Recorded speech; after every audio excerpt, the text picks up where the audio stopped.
Bonjour à toutes et à tous, merci d'être avec nous. Bienvenue sur ABC pour une nouvelle émission que nous allons approfondir, que nous allons apprécier. J'en suis convaincu avec mon invité d'aujourd'hui. On va parler d'amour, l'amour altruiste et évidemment la bienveillance. Voilà ce qui pourrait caractériser la personnalité que je vais recevoir sur ces canapés dans quelques instants. Vous allez voir que c'est un homme assez discret, très humble et paradoxalement, il écrit un livre et il se livre. Et c'est ça qui sera très intéressant à étudier, à approfondir. C'est un homme d'affaires avant tout, il a un succès incroyable. Tout le monde est unanime justement sur la personnalité qu'il incarne et je suis très très content de l'accueillir sur ce plateau pour parler évidemment de son succès, pour parler de sa vie, pour parler également des moments un petit peu plus difficiles et compliqués qu'il a rencontrés dans son parcours d'entrepreneur et dans sa vie de tous les jours. Il est à l'origine des restaurants qui portent son nom et chez qui vous êtes peut-être allé déjeuner ou dîner, les restaurants Cogent. L'éveil d'un pionnier de la restauration, même si certains ne le considèrent pas comme un restaurateur, mais plutôt comme un procurateur de plaisir. Si ça, c'est pas une belle définition, mesdames et messieurs, j'ai le plaisir d'accueillir Alain Cogent sur les plateaux d'ABC. À tout de suite.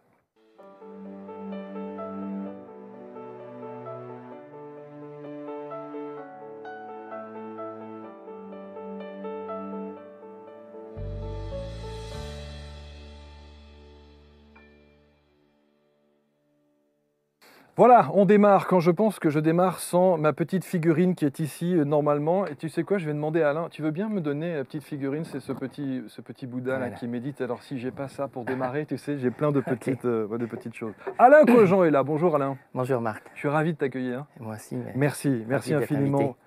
Merci beaucoup d'être là. On va parler de ta vie, on va parler de ton parcours, on va parler aussi de cette... J'allais dire, c'est pas une posture, tu es comme ça, hein, cette humilité, cette introspection, le fait que tu n'aimes pas trop t'exposer. Oui, c'est clair, je n'aime pas m'exposer. Et pourtant, tu as écrit un livre oui, dans lequel tu t'exposes. Oui, complètement. Et tu te révèles aussi. Oui, c'est vrai que c'est assez paradoxal. Mais tu avais besoin d'aider au travers de ce livre. Oui, en fait, c'est tout à fait ça. J'ai écrit ce livre, en fait, pour aider, si je devais résumer en quelques mots, pour aider les personnes qui connaissent le deuil, qui connaissent un deuil difficile. C'est ça le moteur du livre, en fait. Évidemment, je n'ai pas parlé que de ça, que de la perte d'un être cher, et j'ai parlé du coup, j'ai parlé de moi. De tout. Mais le but premier était de donner espoir aux gens qui sont touchés par le deuil. C'était ça Et je voulais aussi rendre hommage à ma mère, et c'était ça le but du livre. Et du coup, quand j'ai commencé à écrire, j'ai parlé de moi. Est-ce qu'il a été facile à écrire ce livre? Est-ce que ça a été fait dans la douleur? Ça a été fait c'est une bonne question. En fait, non, ça n'a pas été difficile et ça m'a même été un plaisir d'écrire. Ça a été, je peux vraiment dire, j'avais jamais écrit quoi que ce soit de ma vie. C'est un exutoire? Un petit peu, oui. Ouais. Et ça a été un plaisir. C'était, oui, ça m'a accompagné pendant presque 2 ans. L'écriture a pris presque 2 ans, et à peu près 2 ans, même un peu plus. Et ça m'a fait du bien. Ça n'a pas été douloureux du tout.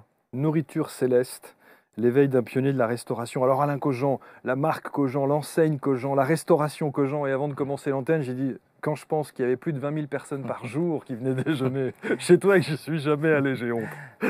J'ai honte. C'est ça, 20 000 personnes par jour? Oui, à peu près, oui. C'est beau. Oui, j'en garde un très bon souvenir de l'entreprise. Hein.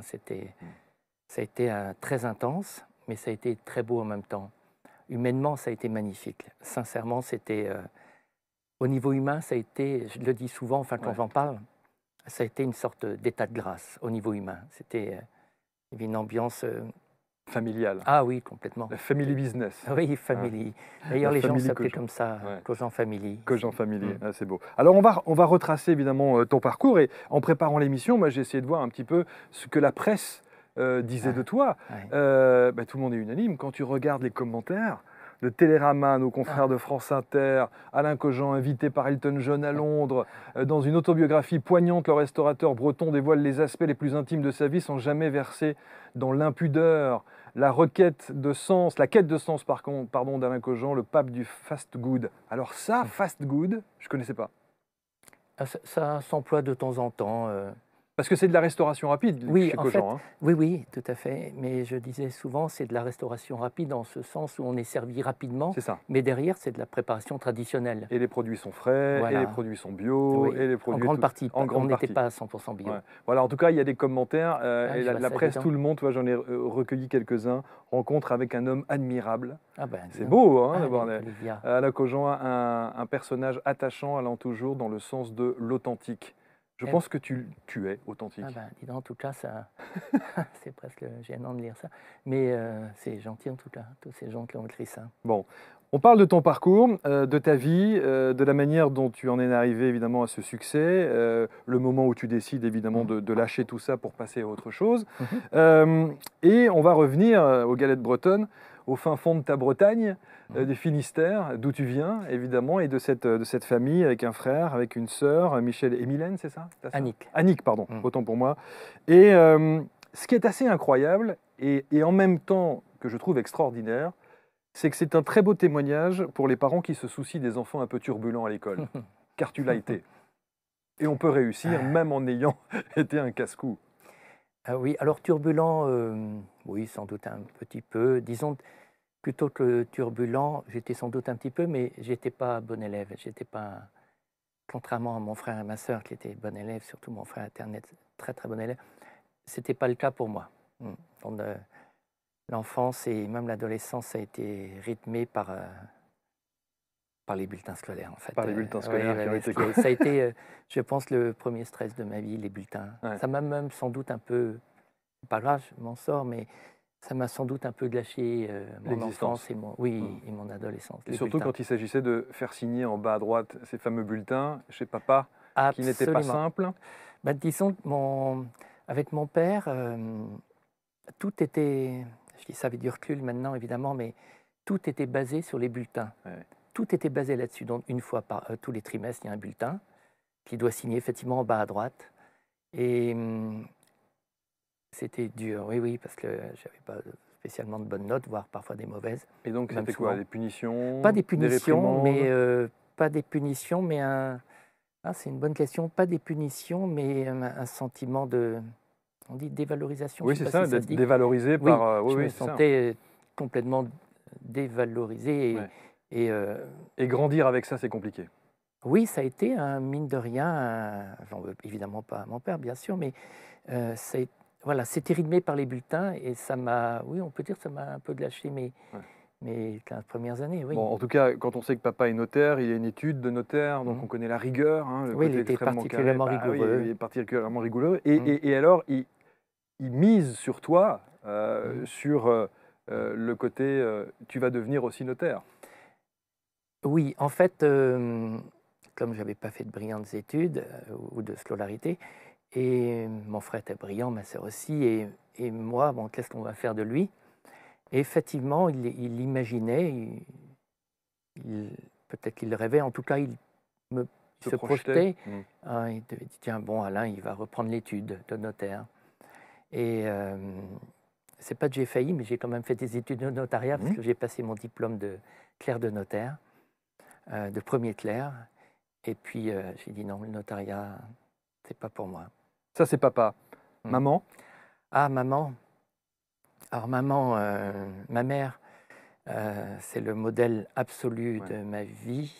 Ma mère était une personne réellement incroyable, d'une gentillesse inouïe, d'une bonté, d'une bienveillance, d'une générosité. J'y pense en permanence et elle est partie il y a 9 ans. J'y pensais encore il y a 10 minutes avant de rentrer ici au studio. Elle n'était faite que de bonté, de gentillesse, de bienveillance, d'amour. Je ne l'ai jamais vue une seule fois dans ma vie se plaindre Mm. ou râler, ou même je ne l'ai jamais vue une seule seconde de mauvaise humeur. Elle était toujours lumineuse, bienveillante, joyeuse, positive. C'était Et incroyable. est-ce qu'elle faisait un peu le tampon entre justement le côté un petit peu sévère du papa pour Oui, essayer elle de a fait minimiser le. un peu Oui, le. oui, bien sûr qu'elle a. Oui, oui, absolument. Mm. Et notamment lors des périodes des bulletins ou deux, trois petits trucs. C'est souvent le rôle des mamans. Oui, Hein, elle a c'est été souvent ça. extrêmement bienveillante toute ma vie. Alors on parle de ta maman parce que évidemment c'est un tournant essentiel dans l'écriture de ton livre, dans ta vie et dans Oui, tout ce qui s'est passé. oui. J'ai une photo de ta maman. Est-ce que tu me permets Bien sûr, au contraire. de la diffuser? Voilà. C'est cette Ah oui, oui, photo-là. oui. Voilà. Oui, oui, c'est marrant parce que là, c'était de l'année de ses 20 ans. Et j'ai une photo d'elle, c'est marrant, qui est quand 60 ans plus tard, à 80 ans. C'est exactement le même sourire, le même amour, la même gentillesse. C'est exactement quasiment la même photo 60 ans plus tard. Oui, Mm. là, Mm. on voit bien la personne qu'elle était, qu'elle est. Ouais, oui, absolument. On sent hein, la bonté, Ah oui, la gentillesse, oui, oui. la... C'était que ça, elle est du solaire, tu matin, dis. Hein. solaire, Solaire. du matin au soir, 7 jours sur 7, toujours lumineuse, méritante, bosseuse, courageuse. Est-ce qu'on va jusqu'à dire que tu es fusionnel avec ta maman? Je pense l'être, en tout cas, parce que je suis fusionnel, j'aimerais bien l'être en tout cas. Mm. Ouais. Alors, ce qui est assez incroyable aussi, c'est que dans ton parcours, quand on te voit comme Mmh. ça et quand on voit effectivement le petit côté assez timide, plutôt réservé, dans l'introspection, on n'imagine pas une seconde que ton adolescence, t'es un expérienceur. T'es un expérienceur. Quand je vois que tu t'intéresses quand même, il y a une dimension spirituelle chez toi, Mmh. peut-être inavouée, peut-être inconsciente, Mmh. mais en tout cas, tu essaies des choses. Le LSD, Mmh. quand même, les pierres, les minéraux, tout ça sont des univers dans lesquels tu te sens bien. Oui, c'est vrai. En tout cas, pour commencer par les minéraux, ça a été ma première passion. Mmh. J'étais passionné par les pierres, mais je pense que je marchais à peine, que je ramassais des cailloux par terre. Les pierres m'ont parlé et me parlent encore. Mmh. J'ai adoré les minéraux, ça a été une passion, mais dévorante. Quand j'ai très tôt, très très jeune, jeune enfant, j'ai une collection de pierres que j'ai jamais véritablement Et arrêtée. t'en portes pas? Ah si, Ah si, t'en as une toujours, oui, c'est j'en ai vrai? une, je crois, elle doit être là. C'est quoi alors? C'est Ah quoi? là, Un c'est œil de une, tigre? C'est quoi? non, C'est c'est une tourmaline. tourmaline. Tourmaline noire qui est ma D'accord. pierre préférée. Et les effets? Alors, justement, j'aimerais bien enfin, je m'y connais pas dans, comment on appelle ça, la Suffisamment en tout cas. lithothérapie, La lithothérapie. et je m'y connais pas suffisamment. Alors, elle a des propriétés, paraît-il, de protection, mais j'aimerais bien approfondir ça. Autant j'ai été passionné par les minéraux sans forcément me, me passionner pour les effets. D'accord. C'est en vieillissant maintenant, je me dis, tiens, en fait, telle pierre, mais je m'interroge toujours, mais comment on sait ça? Mmh. Comment on sait que la calcite bleue favorise le sommeil, que la, la tourmaline noire L'œil de chasse les mauvaises tigre. ondes? Exactement. Ouais, ouais. Je m'interroge toujours, mais comment? Et alors tu J'aimerais sais, bien c'est extraordinaire Mmh. parce que je suis très très attiré par les pierres aussi. Ah. J'adore ça. Mmh. Et lorsque je rentre dans une boutique spécialisée dans les pierres, Mmh. j'ai toujours la hantise de me demander Mmh. est-ce que ces pierres sont vraies? Ah. D'où viennent-elles? Mmh. Quelle est la production? Qui en Mmh. est à l'origine? Et le fait de les extraire et ensuite de les retrouver comme ça Mmh. en présentation sur les présentoirs des Mmh. magasins, est-ce que ce sont de véritables pierres? Mmh. Et du coup, je ne les achète pas. Et ça, c'est la première réflexion. Ah Et la oui. seconde, c'est de me Ouais. dire quelle est celle Mmh. qui me correspond le plus? Et Ah on me oui. dit toujours, c'est la pierre qui t'appelle. Mmh. C'est Alors, la tourmaline noire, je ne sais pas pourquoi, mais enfin, ça a été la première pierre semi-précieuse, comme on dit, D'accord. que j'ai trouvée quand j'étais en 6e. Je faisais ce qu'on appelle une retraite de communion. Et, et j'avais trouvé une très belle tourmaline noire, magnifique. Et bon, ça fait maintenant plus de 50 ans. Ouais. Et c'est resté ma pierre préférée. Marrant. Voilà. Et du coup, elle est avec toi encore Oui, oui, oui, c'est marrant, aujourd'hui. je la porte souvent. Alors, on essaie de retracer un petit peu le parcours pour essayer de cerner quelle est la personnalité d'Alain et de voir comment est-ce qu'il se construit. Et vous allez voir qu'au fur et à mesure, on monte comme ça crescendo pour justement vous présenter ce qui est devenu presque aujourd'hui une institution à la française, un chef d'entreprise qui a tellement réussi et qui décide aujourd'hui de se consacrer aussi aux autres. Donc on parlait effectivement de ton adolescence jusqu'à tes 20 ans, et à 20 ans tu décides d'aller même encore un petit peu plus loin sur des produits dits illicites. Oui. Le Oui, LSD. oui. Alors, il se trouve que l'année de mes 20 ans, effectivement, j'ai voulu faire cette expérience, qui était la plus grande expérience de ma vie. Je ne peux pas dire le contraire, je le dirai toute ma vie. Ouais. Ça a été, je n'ose pas dire une deuxième naissance, mais si. Et tu vis quoi à ce moment-là quand tu prends Ça m'a. Alors, j'avais lu tout ce qui était à ma portée à l'époque, donc ça remonte à. Ça fait plus de 40 ans. J'avais lu tout ce qui existait à l'époque sur le LSD. J'avais les fameux livres de Timothy Leary, Politique de l'extase, Aldous Huxley, l'époque de la perception, etc., Alan Watts. J'étais attiré par tous ces bouquins, Carlos Castaneda, etc. J'étais passionné par ça. Et un jour, je me suis dit, tiens, je veux faire l'expérience.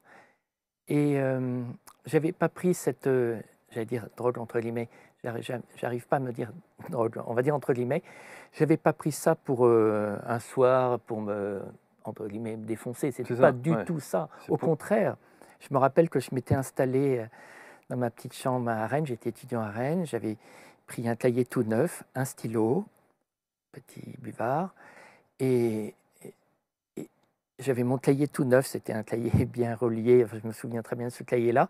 Je voulais prendre des notes et très vite, je me suis aperçu que ça n'avait aucun sens. Même mon stylo n'avait aucun sens. Enfin, je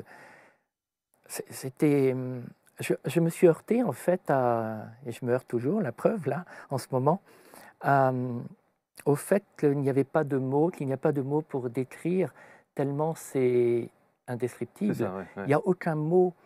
Plus d'un, Huxley et tous ces gens-là ont essayé de... c'est un gars super brillant, mais tout le monde se heurtait au fait de dire, tiens, il n'y a pas de mots tellement c'est extraordinaire. C'est indescriptible de force, Oui, quand je disais deuxième naissance, et... Mais pourquoi est-ce que tu en avais besoin? C'est pas que j'en avais besoin. Tu voulais juste tester? Voilà, j'avais envie, pas besoin. D'accord. Et... ça a été, pour moi en tout cas, l'expérience a été absolument extraordinaire. Je rappelle que c'est une substance illicite, on est bien d'accord? Oui, oui. Le LSD, hein, c'est à éviter. Oui. Et tes parents l'ont su à l'époque? Ne l'ont jamais su, non. J'en ai pas parlé, bien sûr. Ça a été une révolution dans ma tête, dans mon esprit, mais j'en ai jamais parlé. Arrive la méditation transcendantale. Là aussi, tu es encore étudiant à Rennes? Oui, en fait, c'est marrant parce que après le LSD, qui a été une révolution dans ma tête, ça ne m'a pas empêché de faire mes études. Enfin, ma vie a été... Mais simplement, j'avais une porte qui s'était ouverte. Mais... Ça a déclenché quelque chose. Ça a ça a déclenché, chose. Oui, oui. Ouais. Et donc, alors, il ne faut pas que je fasse de l'apologie, mais moi, ça m'a fait... il se trouve que ça m'a fait du bien. Et évidemment, le retour est difficile, parce que c'est comme si on a été... on n'a pas fait le tour de la Terre, mais de l'univers. C'est un truc incroyable. Et on revient, pof, au même endroit. Le lendemain, la descente est compliquée. La descente est compliquée. Et puis petit à petit, j'ai enchaîné, on va dire, sur la méditation transcendantale, qu'on appelait l'AMT à l'époque. Je ne sais plus par quel biais je suis arrivé là. Et ça m'a fait énormément de bien. Donc pendant le reste de mes études à Rennes, je pratiquais ce qu'on appelle l'AMT, la méditation. Et ça m'a fait un bien fou. C'était de la pratique matin et soir, 20 minutes le matin, 20 minutes le soir. Et je me souviens que j'avais jamais été aussi bien dans ma vie que pendant ces années où je pratiquais la méditation. Pourquoi tu quittes Rennes? Pour on disait monter à Paris. À l'époque, on disait monter à Paris. Je cherchais un job et voilà, je suis... Franchement, il n'y avait pas un objectif particulier. Tu aurais pu aller à Montpellier, à Toulouse ou à Strasbourg. Non, je ne me suis pas posé la question. Paris. Voilà, mon village en Bretagne, Rennes. La suite logique pour moi, c'était Paris. Je ne me suis pas posé la question. Il faut que tu bosses un peu. Il faut que tu vives sur place. Oui, oui. Et donc, petit boulot, pas n'importe lequel, puisqu'à 22 ans, tu rentres dans une étude de notaire. Avec ton diplôme de clerc de notaire, on est bien d'accord.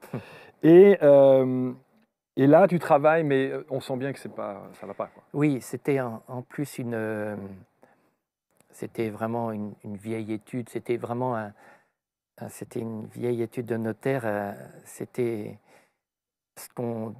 Ça n'avait pas évolué depuis 2 siècles peut-être. C'était vraiment le notariat d'il y a 150 ans, le notaire et les clercs un peu soumis. Et, enfin, c'était une autre époque, c'était étonnant. Je me dis oui, ça ne correspond pas. Non. Mais ce qui est incroyable, c'est que tu quittes effectivement cette étude. Et là où c'est fou, c'est que quand on connaît la difficulté de vivre à Paris, financièrement c'est difficile, il faut tenir, il faut subir. Toi, tu vas chez McDo. Oui, j'ai pris un petit job. Alimentaire. J'étais serveur.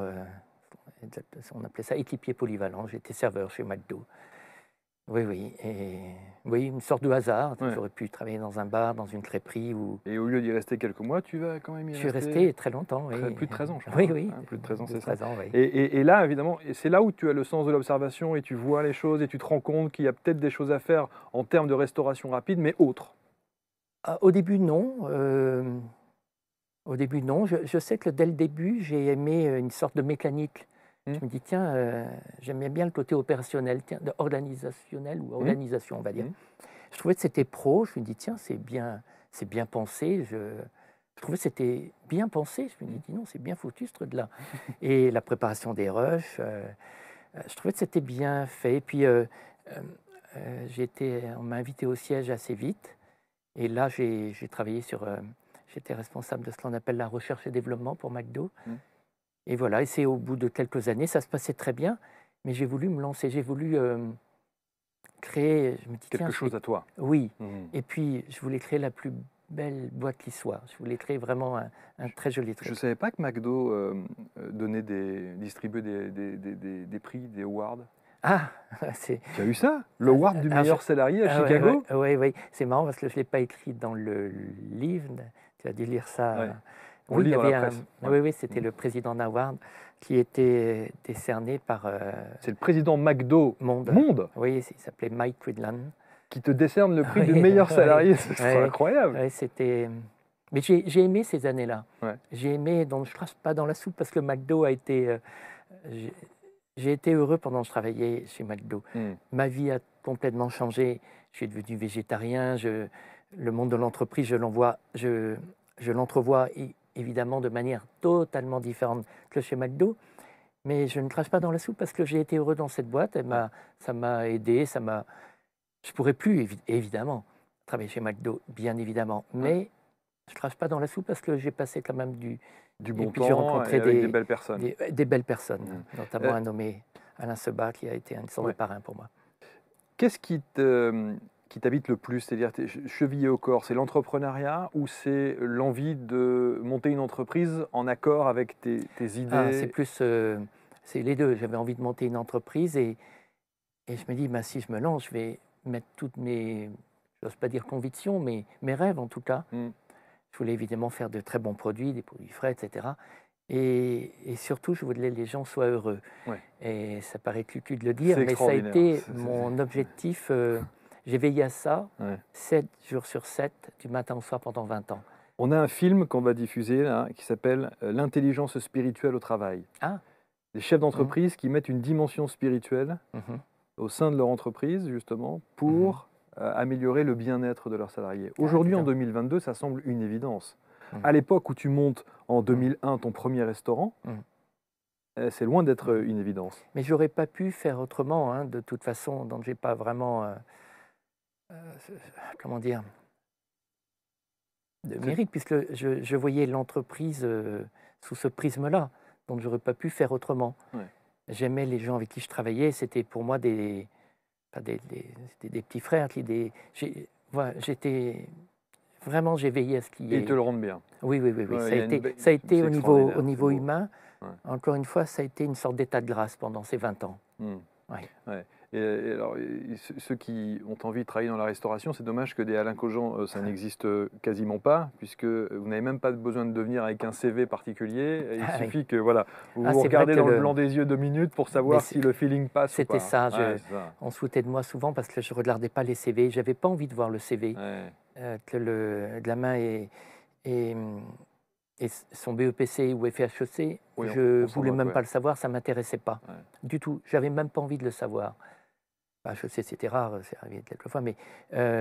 C'est parce que le diplôme t'a manqué, toi? Ah non, c'est pas que ça m'a manqué, c'est que je trouve que...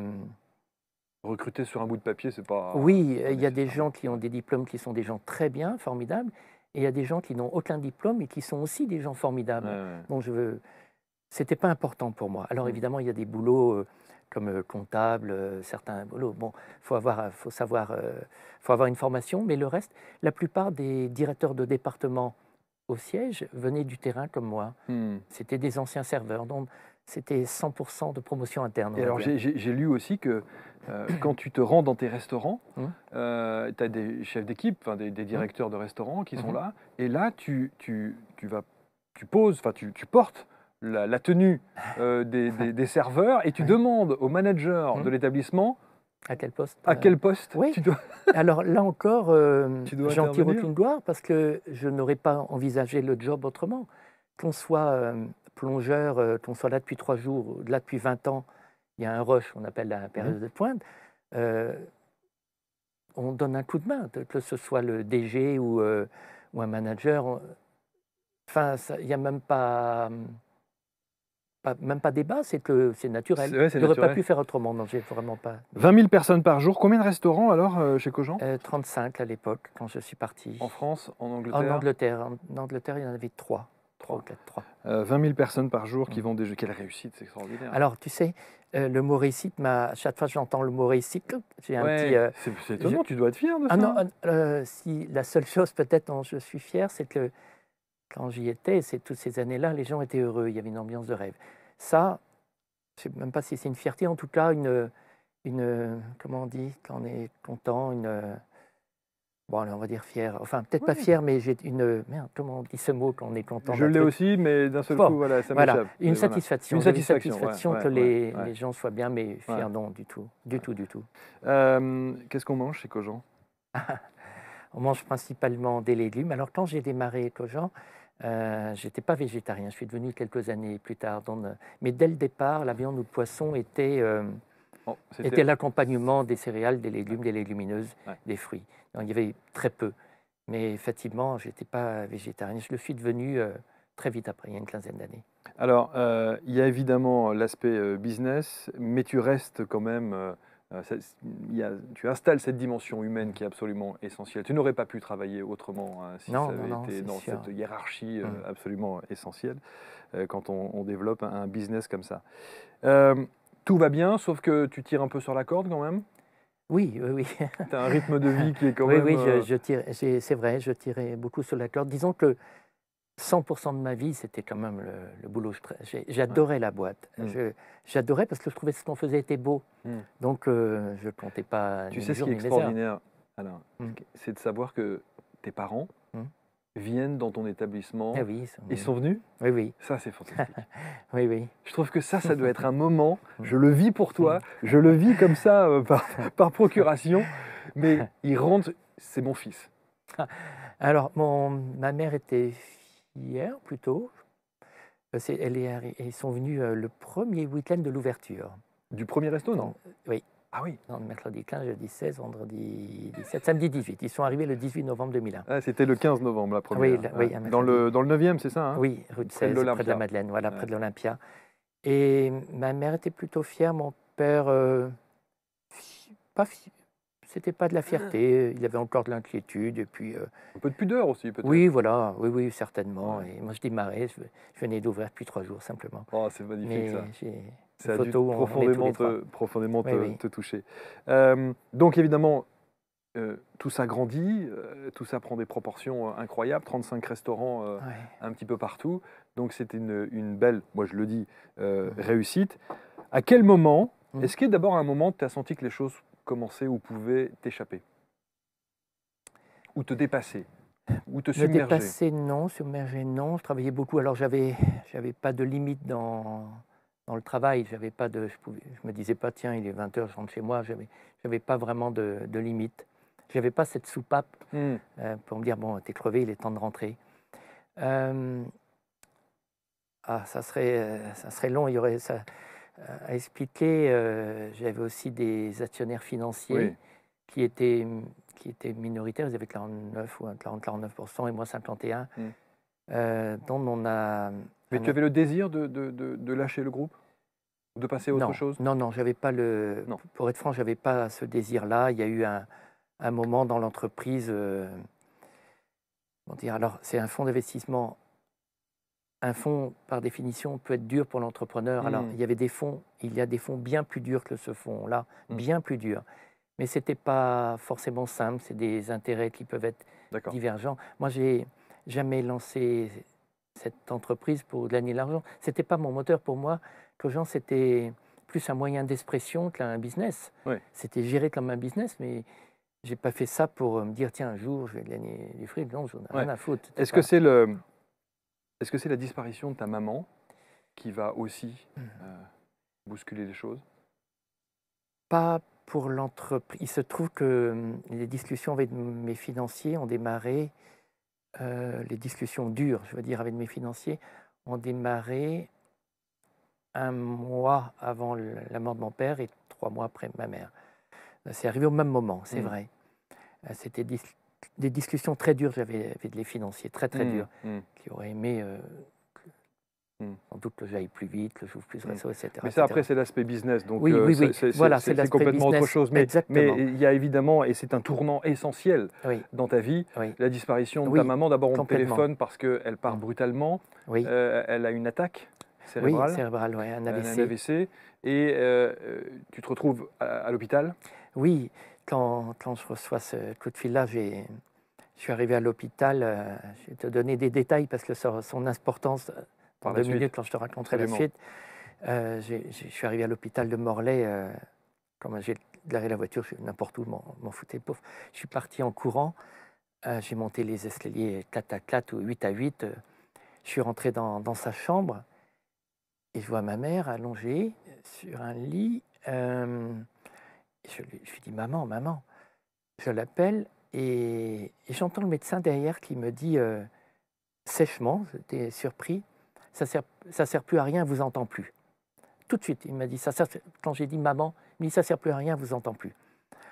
J'avais envie de lui dire connard. Ouais, c'est ça. Je ne l'ai pas dit bien sûr, mais j'ai été surpris par ça et puis je me dis tant pis, je ne le regarde pas ce gars-là.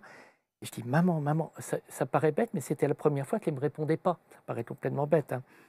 Je dis maman, maman. Et elle ne me répondait pas, coma. Mais je savais que, apparemment pas le médecin forcément, mais que quand on est dans le coma, on entend sans les oreilles, on voit sans les yeux, on ressent. Ça, je le savais, donc j'étais persuadé qu'elle m'entendait quelque part. Et je continuais à l'appeler maman, maman. Elle ne me répondait pas physiquement. Et j'ai pris sa main et je lui ai écrasé sa main. Vraiment, je lui ai serré la main. Je me dis, elle va peut-être réagir un tout petit peu. Je ne savais plus quoi faire. Je n'allais pas la secouer. Je lui ai dit, maman, c'est Alain. Et je lui ai pris sa main. Je lui ai dit, ouais, mais Paluche, j'ai écrasé sa main. Et bon, elle n'a pas réagi. Et cette petite scène a une importance par la suite parce qu'elle est partie une petite heure plus tard, devant mes yeux.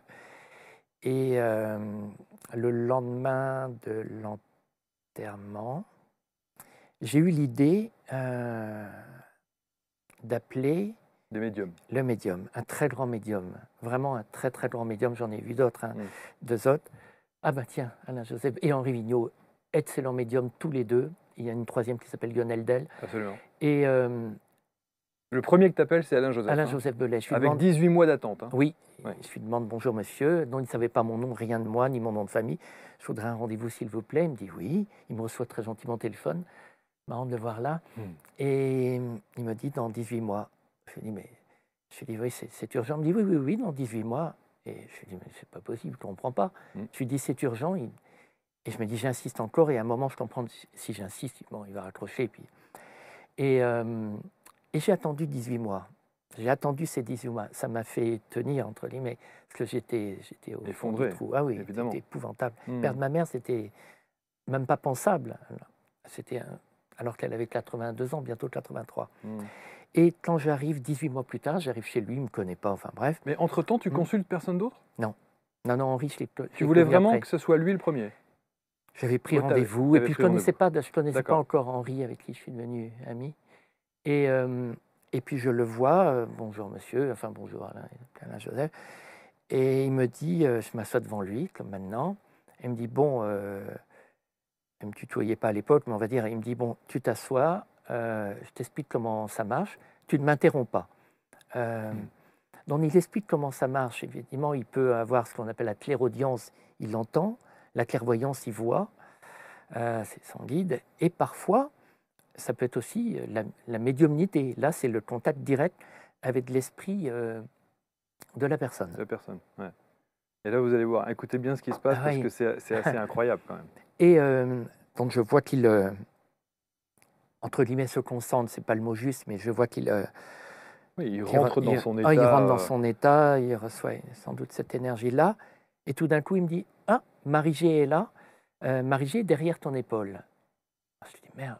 Marie-G, il ne savait pas que j'avais perdu ma mère. J'aurais pu, mon père, un Bien sûr. grand-père, une grand-mère, un ami. Marie-G est là. Et quand j'ai entendu Marie-G, je me dis: «Merde».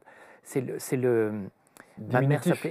s'appelait Marie-Germaine. Elle s'appelait Marie-Germaine. Voilà, et on Et l'appelait tout le Marie-G. monde l'appelait Marie-G. Oui, et encore, pas tout le monde, peu de gens l'appelaient Marie-G.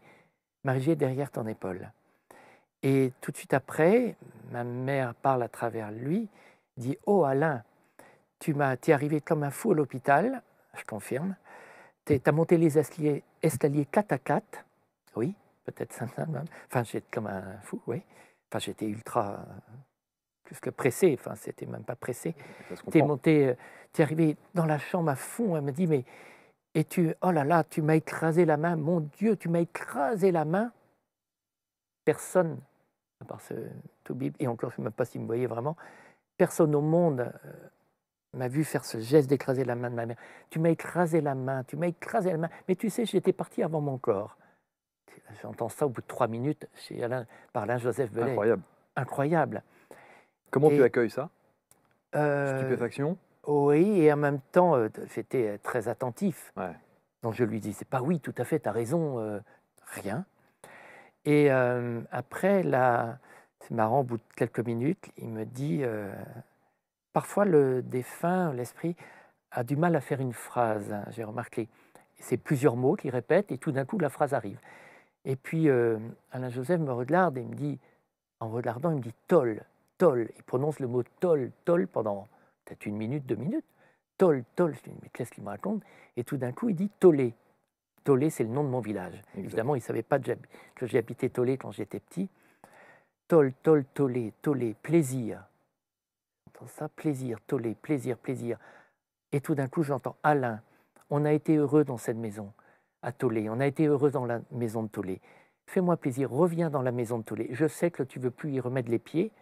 Reviens, ça me ferait plaisir que tu reviennes dans cette maison. On a été heureux dans cette maison». Et je me dis: qui au monde Bien sûr. sait que je ne veux plus rentrer dans la maison, mettre un pied dans la maison? Parce que je me dis: je vais mettre un pied, je vais pleurer dans la seconde. Enfin, je vais être très La maison de malheureux. famille. Maison de famille, je me dis: bon, je serai mort avant de rentrer. J'étais scotché. Et j'ai eu comme ça tout. Et puis, tout de suite après, elle m'a dit: ménage-toi, là, ménage-toi. Je n'arrêtais pas de te dire de te ménager, mais tu ne m'écoutais pas. Maintenant, écoute-moi, ménage-toi, c'est important. Effectivement, ma mère, toute sa vie, enfin, quand je travaillais, elle me dit: Alain, ménage-toi, parce qu'elle voyait que je tapais fort dans la balle. Ouais. Ça a été que ça. Je suis ressorti de cette rencontre. Comment tu te sens à ce moment-là? Est-ce que tu te Un sens- soulagement. c'est ce que j'allais dire. Est-ce qu'il y a Ouais. un soulagement quelque part? Est-ce Oui. que justement ça t'a considérablement fait du bien ou est-ce qu'au contraire, Oui. tu Ah te non, retrouves non, dans un non, état d'esprit où tu te dis: oh là là, ça me manque encore plus? non, ça m'a fait du bien et c'est pour ça que j'ai fait le livre. Ça m'a fait du bien et je me dis que les gens on est tous amenés à connaître le deuil tôt ou tard, tout Bien le sûr, monde. bien sûr, Et parfois, le deuil est épouvantable, hein. Moi, c'était épouvantable pour moi et pour plein de gens. bien sûr. Et je me dis: mais que font les gens? Alors certains s'appuient sur la religion, d'autres sont malheureux comme les pierres et puis finissent par aller voir un médecin qui au bout d'un moment, parfois, peut prescrire des antidep ou des anxios ou de la chimie. Et parfois, dans certains cas, bon. Et je me dis: mais en fait, qu'est-ce qu'il y a de mieux, à mes yeux, qu'un contact avec la personne aimée disparue? Qu'est-ce qu'il y a de mieux? Et j'ai eu là, je te donne 2-3 exemples, mais j'en ai eu tellement de ma mère, des choses que Des signes, des des signes, synchronicités. je pourrais en citer tellement, mais je me rappelle qu'une fois, là, ça m'avait tellement interpellé, je ne sais pas Oui, si ça se dit, oui, oui, interpellé, ouais, oui. que, arrivé à Paris, j'ai eu la chance de rencontrer Henri, et qui est un très très bon médium aussi, Ça, excellent c'est vrai. médium. Oui, absolument. Et pareil, c'est marrant parce que quand ces premiers messages ont été: ménage-toi, là, ménage-toi. C'était les mêmes messages. Ménage-toi, tu fais pas attention, tu es toujours sur le fil au niveau santé, et je le savais d'ailleurs. Et Il te parle même d'AVC, hein?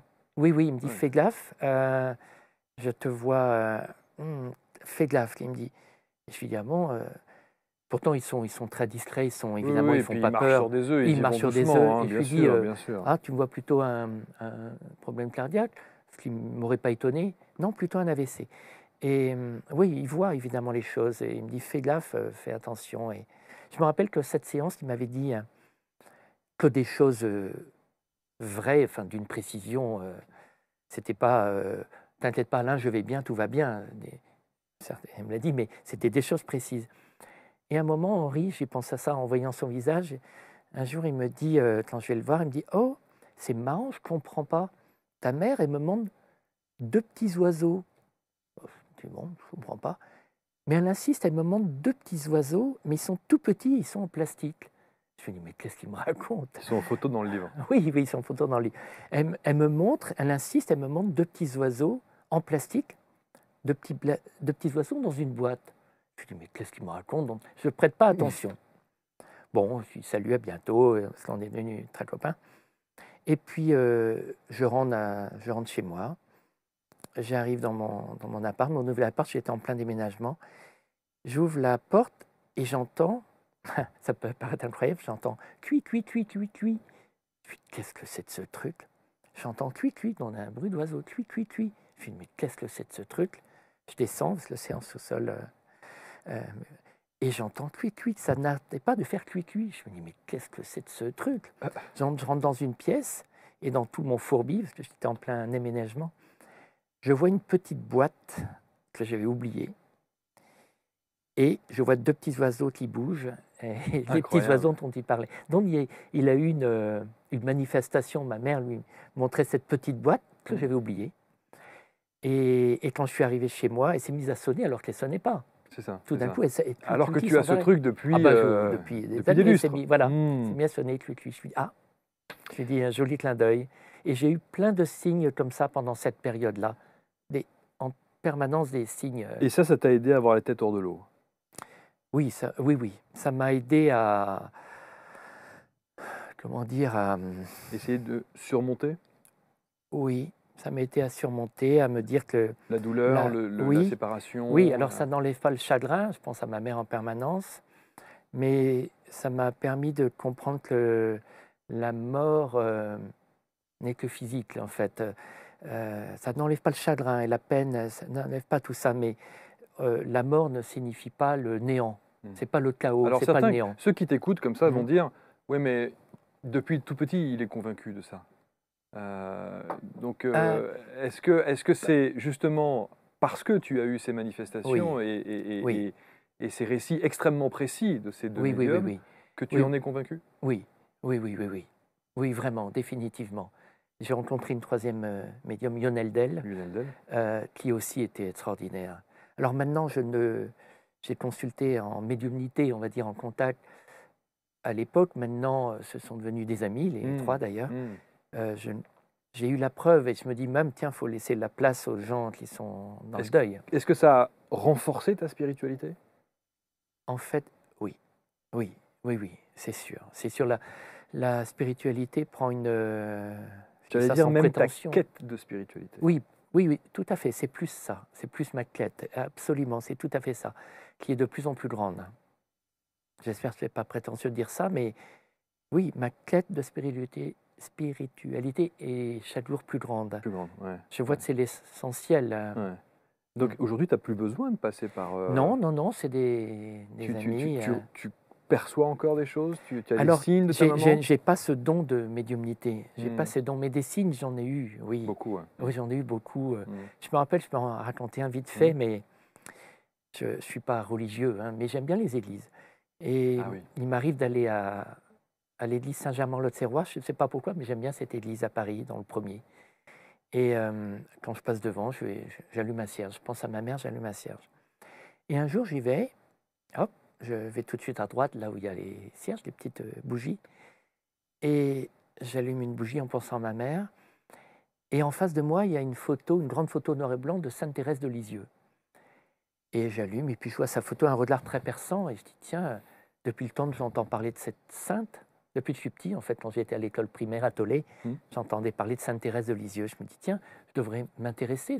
J'ai eu ce réflexe ou cette idée, je me dis, tiens, je devrais m'intéresser, savoir qui est cette personne, cette très brave personne, certainement.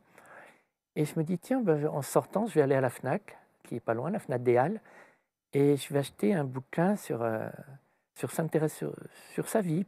Je lirai ça à l'occasion, dans le train, qui est Sainte Thérèse, pour connaître sa vie. Et je me souvenais qu'elle avait, quand j'étais en primaire, donc ça remonte à plus d'un demi-siècle. Quelques années. Ouais, je me souviens qu'on parlait d'un livre qui s'appelle Histoire d'une âme. Je me souviens de ça.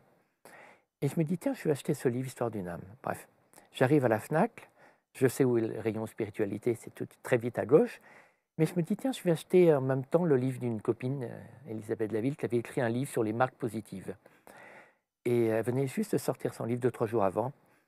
Et je me dis, tiens, je vais faire d'une pierre deux coups, je vais acheter son bouquin. Je demande à un vendeur où se trouve le rayon business, entrepreneuriat, marketing, où j'avais jamais mis les pieds de ma vie.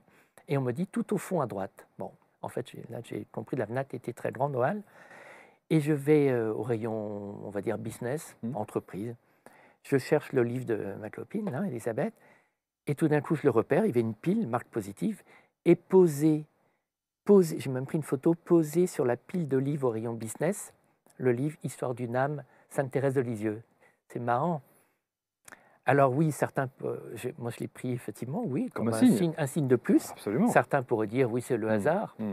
Non, je ne crois pas. Cette quête de spiritualité dont tu parlais tout à l'heure, elle s'approfondit, elle grandit, et tu en arrives même à rencontrer d'autres personnalités, évidemment, l'incontournable Père Brune. Oui. À quelle occasion vous êtes rencontrés? Alors, c'est une amie, c'est Lionel, je parlais de l'admiration que j'avais pour le Père Brune, et elle m'avait dit un jour, ah, tu veux le rencontrer? Enfin, je lui ai dit, oui, enfin, j'aimerais bien, je serais heureux comme tout. Et puis elle a fait la rencontre dans un bistrot.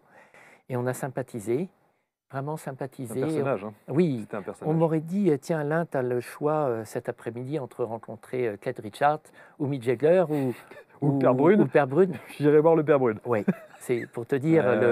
Mais tout le monde, tous ceux qui ont eu la chance, j'ai pas eu la chance de le rencontrer, mais tous ceux qui ont eu la chance de le rencontrer sont tous unanimes. Ah oui, oui. C'est quelqu'un d'extraordinaire. Et du coup, il m'a invité plusieurs fois, j'ai été chez lui dans un petit appartement dans le 15e, un tout petit appartement.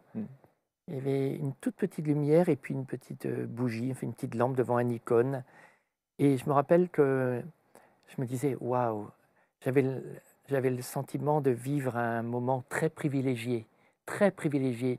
Je savourais une sorte de chance de pouvoir lui parler en tête à tête, librement, sans aucune contrainte. Et je l'adorais. Hein. Oui, entre Keith Richards et lui. C'est pas tout à fait le même univers, hein, guitariste des Rolling Stones et Père Brune, qui était rock'n'roll à sa manière aussi. Ah oui, absolument, parce qu'il avait une sacrée personne. Oui, il était rock'n'roll à sa manière, complètement. C'est un père 2.0. Absolument. Oui, tout à fait, absolument remarquable. Et puis, dans ce domaine de la spiritualité, de la recherche, de la survie de la conscience, je dirais, c'est un modèle pour tout le monde, François Brune. Tu lâches le groupe Cogent. Oui. Ta maman part. Tu ouvres encore plus cette spiritualité. Et qu'est-ce qu'on se dit une fois qu'on a vendu son empire, tout ce qui a fait de ce que tu es aujourd'hui? Qu'est-ce qu'on se dit après? On se dit, qu'est-ce qu'on va faire? Qu'est-ce que tu vas faire? Qu'est-ce que tu as envie de faire? Il y a eu la période de la Covid et compagnie, donc évidemment, tu as eu le temps d'écrire ce bel ouvrage qui permet à tous ceux qui en ont besoin de se réconforter dans tes écrits. Et qu'est-ce que tu fais après? Alors, déjà, Cogent, c'était pas un empire. Hein. Il y avait plusieurs restos, mais 35 restaurants, c'est un petit empire alors. Oui, mais ça, c'est ta modestie qui parle. Non, du tout. C'est pas un empire. C'était c'était une entreprise, une PME, enfin une grosse PME, on va dire. Oui, une grosse alors. Ouais, si tu veux. Les années qui ont suivi la fin de Cogent ont été très dures pour moi. Et ça reste dur d'avoir quitté Cogent. Ça reste dur, tu vois. Cette nuit, donc ça fait 4 ans bientôt, j'en ai encore rêvé. Encore cette nuit. Donc ça a été dur. Il se trouve que le soir où j'ai quitté l'entreprise, il se trouve que j'ai eu un accident le soir même. Moi, j'avais jamais eu d'accident de ma vie, un accident de moto, enfin de scooter. Et j'ai passé presque un an à l'hôpital. Enfin, le Oui. soir, allez, 2 minutes après avoir quitté le bureau, qui était une sorte de deuxième maison pour moi. 21 janvier 2019. Voilà, 21 janvier, je quitte le bureau pour la dernière fois de ma vie. Je fais 200 mètres, Boum. boum, coma, hôpital. Bon, j'ai passé presque un an entre l'hôpital et la maison de, comment dire, Rééducation. rééducation. Après, il y a eu le Covid. Enfin, je réfléchis en fait actuellement à... Alors moi, j'ai entendu dire Ouais. que tu veux faire un EHPAD pour les vaches. Sérieux? Ouais. Une maison de retraite pour les animaux de la Oui, ferme. alors ça c'est en route. Je fais ça avec 4 amis, 2 bons amis, Hugues et Christian, et puis un couple, Raymond et Marie, des agriculteurs, des paysans dans le Finistère. Et effectivement, j'ai eu cette idée-là, et c'est un projet commun maintenant avec tous ces gens-là. On est 5 comme ça. J'adore les animaux, et puis je me disais, tiens, parmi les choses que j'ai envie de faire, c'est, j'aimerais bien, je trouve tellement affreux ce qu'on fait aux animaux, les animaux, l'élevage animal, l'industrie est épouvantable. Et enfin, il y a tellement d'exemples. Bien sûr. Et on en voit partout hein, sur les réseaux sociaux en Voilà, permanence. L214, c'est d'ailleurs un super travail. Évidemment. C'est grâce à cette assoce qu'on voit ce qui se passe au quotidien. Et je me dis quand même, enfin, si on prend l'exemple, puisque tu parlais des vaches, une vache, qu'est-ce qui se passe avec une vache? On l'insémine de force déjà. On ne lui demande pas son avis, on l'insémine. Elle a un veau. Qu'est-ce qu'on fait au bout de... on pique le veau, on lui tire par les pattes arrière, on met dans un bâtiment généralement fermé, dans le noir, entre des grilles, pour le faire grossir. Donc la vache perd son petit, elle ne le revoit plus. Bon, la vache est malheureuse comme une maman humaine est malheureuse si on pille le bébé. Le bébé, le veau, comme un bébé, est malheureux. Donc c'est 2 êtres, 2 âmes, on peut le dire, ultra malheureuses. Et non seulement on a piqué le veau à la maman, mais après on lui pique son lait. Et le lait de vache, il est fait pour le veau, comme une maman humaine, il est fait pour le bébé. Et une fois que la vache n'a plus suffisamment de lait, elle part à ce qu'on appelle une deuxième carrière, la viande. Et c'est horrible. Alors, les cochons, enfin, je dirais c'est presque encore pire, enfin, les poules. Et du coup, ce qu'on essaie de faire, c'est de recueillir. Alors évidemment, c'est même pas une goutte d'eau, c'est une... C'est vrai que face à l'industrie alimentaire et aux abattoirs et autres, c'est sûr que ton combat est difficile. Bien sûr, mais en même temps, on verra ces animaux qui sont heureux jusqu'à leur fin de leur vie. Ils vont avoir une vie comme... Et tu veux en faire quoi, une ferme pédagogique? En fait, on se dit là, tiens, une fois qu'il y aura tous les animaux, pour l'instant on cloisonne, on fait les clôtures, etc. On aura les animaux avant la fin de l'année, ça sera prêt. Peut-être quelques visites, voire même scolaires, pour dire, voilà, une vache peut vivre tant de temps. On ne va pas faire peur, on ne va pas dire aux mômes qui sont massacrés après, mais enfin dans la vie, dans l'industrie. Mais au moins, peut-être un tout petit peu, peut-être éveiller les consciences, même des parents qui accompagnent les enfants, etc. Peut-être des visites scolaires. Tu vois, une poule, ça peut vivre 10 ans, et on les tue systématiquement au bout d'1 an de ponte. C'est 300 œufs, 300 œufs. On les tue systématiquement alors qu'elles peuvent vivre encore 9 ans, mais elles ne pondent plus assez, pouf. Que ça soit d'ailleurs élevage bio, plein air, au grain, tout ce que tu veux, on les tue. Ce qui est fantastique, c'est que tu mets sur le même niveau, si je puis dire, justement les humains et les animaux. Oui, de plus en plus, je pense que les animaux ont une âme comme nous, tout simplement. C'est ça. Alors, je ne suis pas militant, je ne suis pas dans le militantisme absolu du tout. C'est que je me dis, si on peut faire autrement que de manger de la viande, tu vois. C'est un vaste débat, ça. Oui, mais si on peut faire autrement, eh ben, c'est pas compliqué de plus manger de viande. Être vegan, c'est compliqué, c'est vrai. Être vegan, c'est compliqué. Mais en tout cas, tu as envie d'investir dans cette voie-là, entre autres. Entre autres, dans les autres choses, il y a aussi cette fondation. Ah oui, alors là, je peux en parler. C'est drôle parce que j'étais à une réunion Friendship ce matin, justement. C'est mon ONG préférée. Ouais. C'est au Bangladesh. Alors, c'est une personne que j'admire, la fondatrice qui est...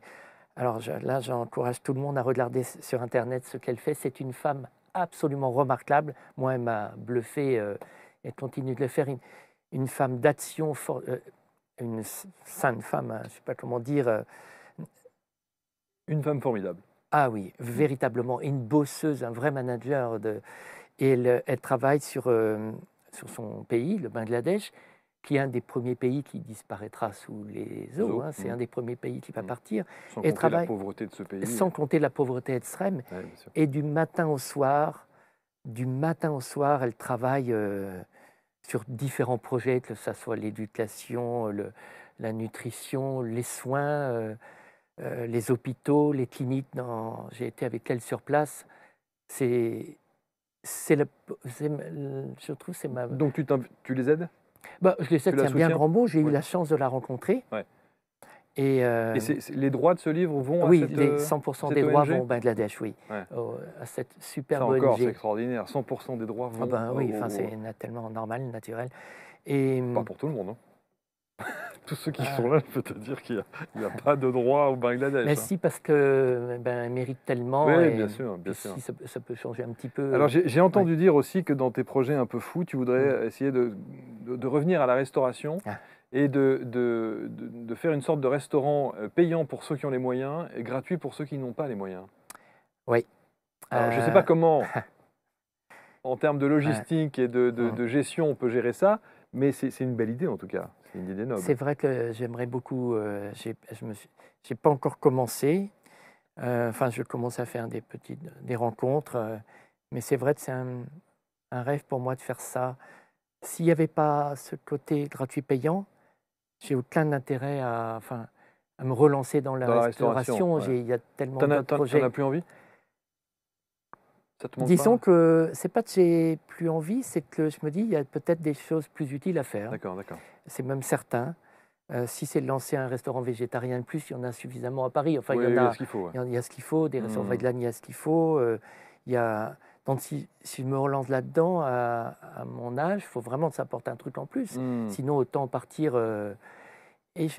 Oui, ça m'attire de faire quelque chose qui soit aussi ouvert à des gens qui ne peuvent pas aller au restaurant pour des questions d'argent. Donc je réfléchis à une mécanique à mettre en place. Voilà. Tu es un saint homme. Oh non, non. On a dû te le dire. Toi.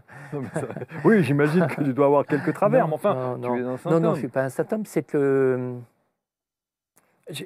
Comment dire,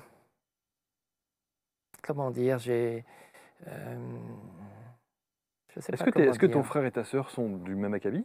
Écoute... Ils ont ce truc ancré comme ça en eux de ils ont leur qualité. Ma sœur, elle se bat sur certains combats, ça c'est clair. Mon frère est sensible à ça aussi. Il est président de la fondation MSF. Ils ont leur projet, leur Enfin, on pourrait... Non, mais je dis ça parce qu'on pourrait imaginer que c'est une question d'éducation. Est-ce que vous avez été éduqués tous de la même manière? On a été éduqués de la même manière et en même temps on est différents tous les trois. Ouais, vous êtes différents, tu vois, vous avez on est chacun trois votre âmes personnalité. différentes. Ouais, hein. bien sûr. Même si on a la même éducation, c'est trois âmes différentes.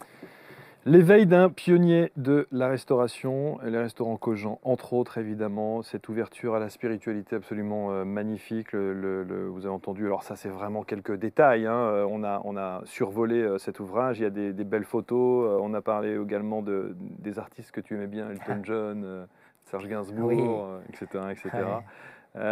Mais c'est un très très bel ouvrage, chez Mama Édition comme d'habitude, et on aime recevoir les auteurs de chez Mama Édition, et c'est vrai que c'est une maison d'édition magnifique. Moi je